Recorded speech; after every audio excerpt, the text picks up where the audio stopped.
ক্ষুধা লাগছিল, তাই আমি পিজা আনতে নিয়ে এসেছি পিজা। তো এখন দেখে কয়টা নিয়ে আসছি। দেখি তো এসব কি কি পিজা আনছে এশান। হ্যাঁ, তুমি এত দূর গেছো কিভাবে? আমি একা গেছি। দেখছেন এশানের কত সাহস। আমি বড় হয়ে গিয়েছি। এশান কি বড় হয়ে গিয়েছে। কয়টা পিজা আনছো? মোট 4টা নিয়ে এসেছি। বাহ, এশান 4টা পিজা আনছে। ইউটিউবের মানে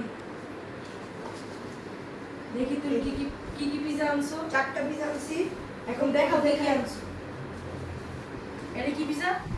আই থিঙ্ক এটা বিফ পিজা। বিফ কি আপনাদের ভালো লাগে? কমেন্টে জানিয়ে দেবেন। এই যে আই থিঙ্ক এটা চিকেন পিজা। এগুলো একবারে একবারে আলাদা আলাদা করে খুলি। কত ইয়ামি লাগছে।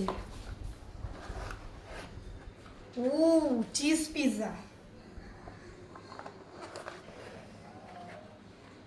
এই যে তো আমরা এই 4টায় আনছি, দেখেন ভালো করে। গাইস বলেন তো কোন এই 4টা পিজার মধ্যে কোন পিজাটা সবচেয়ে থেকে বেশি দেখতে মজাদার? আমার তো এই যে চিজ পিজাটা লাগতেছে অনেক আমার ইয়ামি মনে লাগছে। হচ্ছে এটা।